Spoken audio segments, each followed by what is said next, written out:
Good morning, students. Today we will continue our chapter Transport in Plant.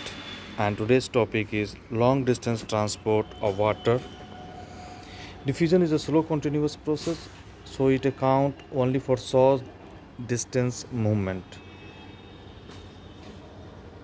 Long distance transport systems are necessary to move substance faster across long distance. So movement of substance in bulk from one point to another due to difference in pressure between two points is known as mass flow or bulk flow. Water, minerals and food are generally moved by a mass flow system in plant. In mass flow, substances are swept along all the same pace in a flowing river. But in diffusion, different substances move independently depending on their concentration gradients. Bulk flow is achieved either through positive hydrostatic pressure gradient or negative hydrostatic pressure gradient. Bulk movement of substance is a long distance through the conducting tissue, that is xylem and phloem, is called translocation. So absorption of water and minerals that occur by diffusion through millions of root hair present on the root tips. The root hair increases the surface area for the absorption of water. So absorbed water is moved deeper into root layer by two pathways, that is symplast and apoplast. First we talk about apoplast. It is the system of adjacent cell wall that is continuous except at the Casparian strip of the endodermis in the roots. It occurs exclusively through the intercellular space and the wall of the cells. It does not occur across the cell membrane. Water movement through apoplast is dependent on gradient and occur through mass flow.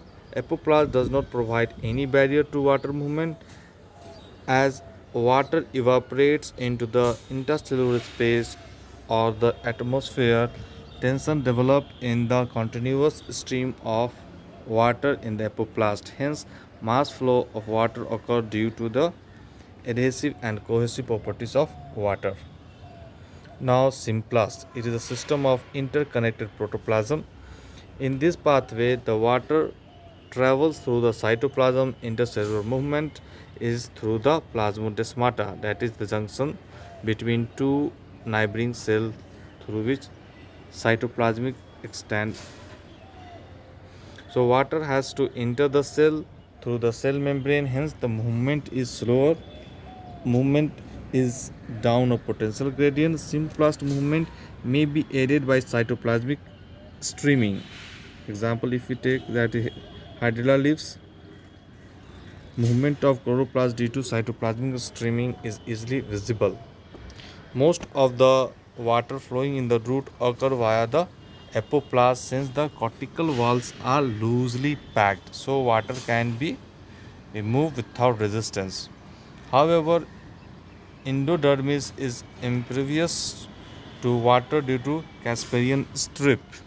So water molecules are directed to non-suberized wall region. So the water then moves through the symplast and again crosses the membrane to reach the xylem.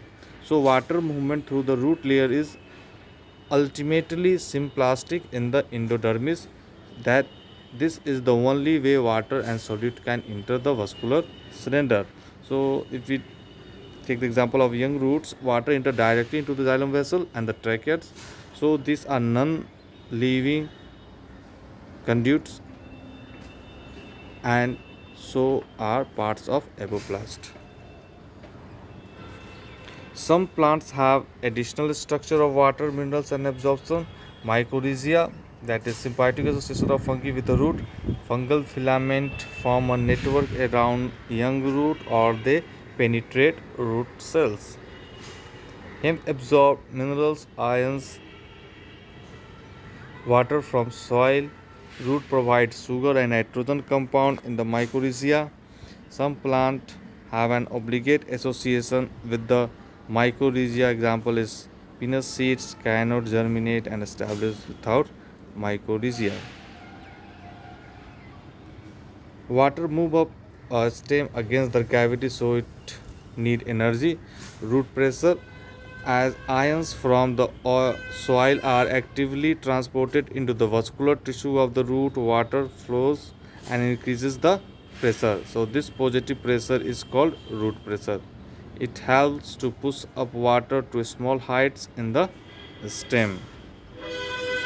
Now that is an experiment to prove existence of root pressure. So thank you for today.